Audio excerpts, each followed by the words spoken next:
dan juga istrinya Lili Martiani Madari ditangkap di tempat yang berbeda dalam operasi tangkap tangan KPK.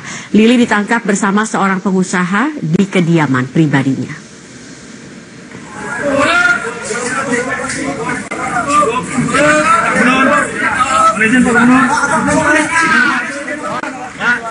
Setelah operasi penangkapan, Gubernur Bengkulu, istrinya dan kontraktor yang diduga sebagai penyuap dibawa ke markas Polda Bengkulu untuk menjalani pemeriksaan intensif.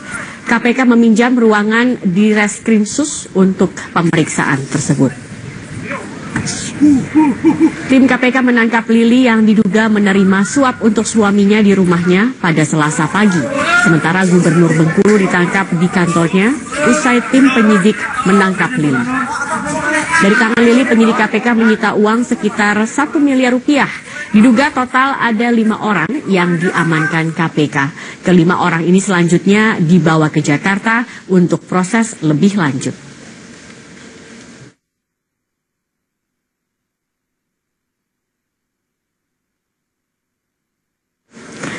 Wakil Ketua KPK Laude M. Syarif membenarkan lembaga anti rasuah telah melakukan operasi tangkap tangan terhadap Gubernur Bengkulu Ridwan Mukti dan juga istrinya Lili Madari. Namun detail siapa saja dan berapa jumlah orang yang diamankan, Laude meminta media menunggu jumpa pers yang akan digelar KPK.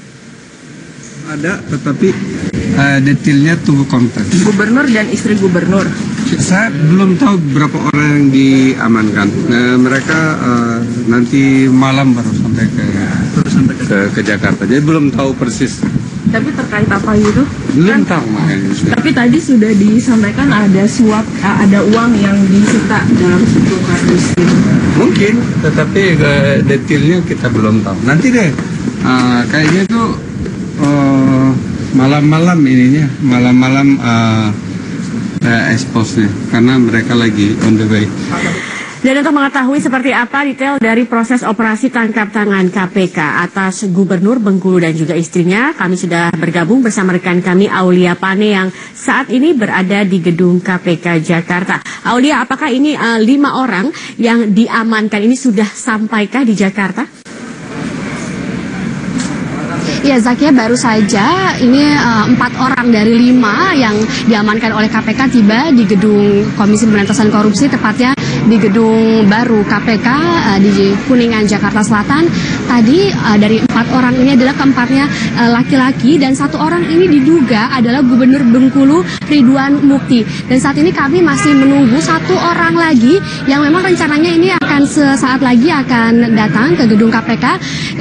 Diduga adalah istri dari Gubernur Bengkulu Ridwan Mukti yang bernama Lili Martiani Madari.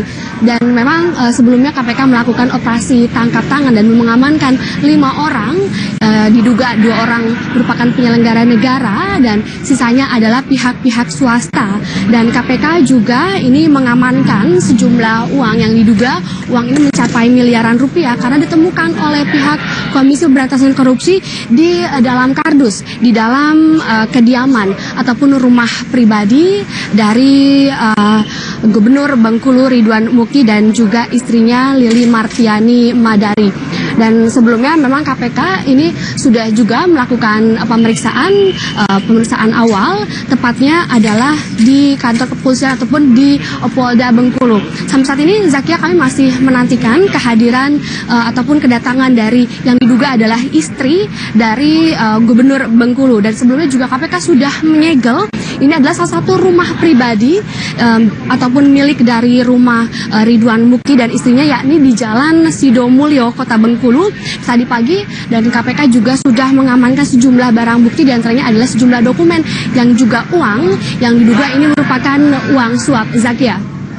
Ya, kemudian Aulia, apakah sudah ada konfirmasi juga dari pihak KPK terkait dengan operasi tangkap tangan di Bengkulu mengenai misalnya jumlah uang, kemudian juga terkait dengan kasus apa dalam operasi tangkap tangan ini?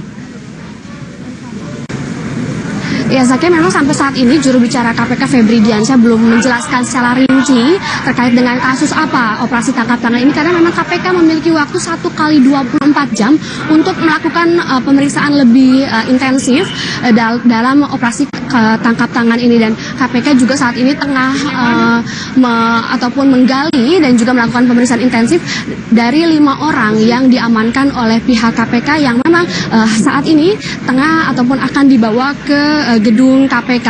Dan sebelumnya juga KPK memang ini juga sudah melakukan pemeriksaan awal di markas Polda Bengkulu. Dan berikut Zakia kita dengarkan pernyataan resmi dari juru bicara KPK Febri Diansyah. Konfirmasi bahwa memang ada kegiatan penyidik dan tim ya di Bengkulu hari ini.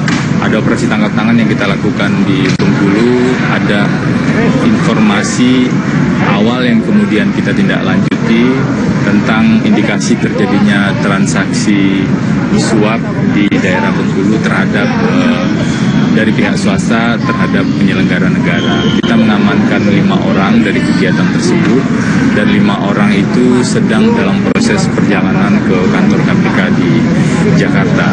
Jadi selain mengamankan 5 orang, kita juga mengamankan sejumlah uang di dalam kardus, dalam mata uang rupiah. Uang tersebut sedang dalam proses perhitungan, nanti akan kita sampaikan lebih lanjut. Pemberian diduga dari pihak. Ya, Zakia, rencananya juga konferensi pers nanti akan dilakukan oleh pihak KPK, namun bukan hari ini. Tadi dikonfirmasi oleh juru bicara KPK Febri Diansyah bahwa KPK akan mengumumkan terkait dengan tersangka siapa saja yang ditetapkan sebagai tersangka dalam operasi tangkap tangan ini. Rencananya konferensi pers ini akan dilakukan besok pada siang hari oleh para pimpinan KPK. Untuk sementara, Zakia, informasi yang dapat kami sampaikan, kembali ke Anda di studio. Baik, Aulia Pane, terima kasih atas informasi Anda. Pemirsa, dalam 1 bulan terakhir, Komisi Pemberantasan Korupsi atau KPK telah 3 kali mengadakan operasi tangkap tangan di sejumlah daerah. Tidak hanya aparat penegak hukum, kasus operasi tangkap tangan KPK kali ini juga melibatkan pihak legislatif dan swasta. Hal ini tentu saja semakin membuktikan bahwa kasus korupsi masih rentan terjadi di Indonesia. Meski hanya menyita uang ratusan juta rupiah dalam operasi tangkap tangan, KPK meyakini operasi tangkap tangan yang dilakukannya dapat menyelamatkan keuangan negara senilai ratusan miliar rupiah.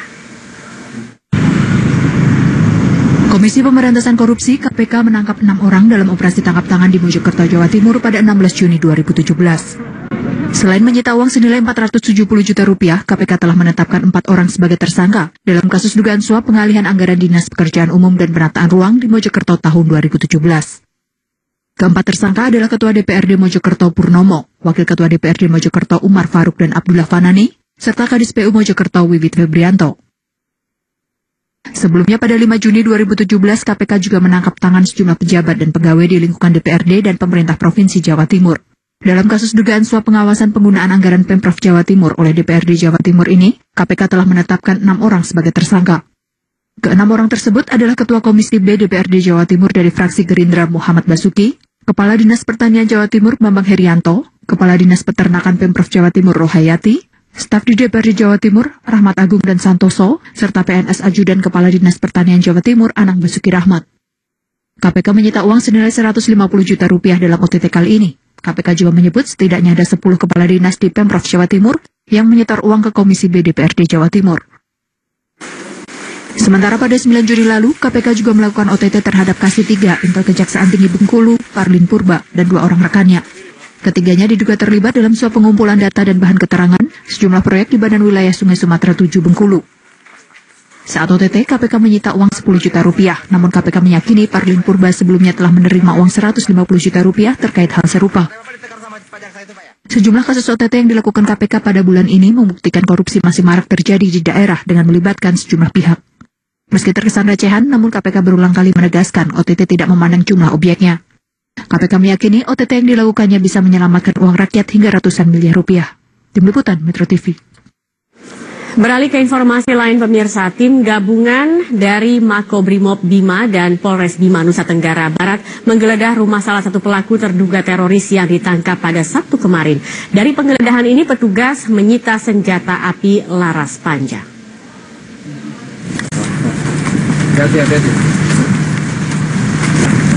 Petugas menyisir sebuah rumah di Desa Dore, Kecamatan Palidelo, Kabupaten Bima, Nusa Tenggara Barat yang ditempati oleh salah satu terduga teroris yang ditangkap pada Sabtu kemarin. Selain menggeledah rumah di Desa Dore, petugas juga menggeledah sebuah tempat di wilayah Desa Talabiu, Kecamatan Woha. Dari dua penggeledahan ini, polisi menyita senjata laras panjang, sejumlah alat merakit bom, serta buku yang berisi skema sasaran target. Dari hasil keterangan salah satu terduga teroris, mereka berencana akan meledakkan Mapolsek Woha dan sekitarnya.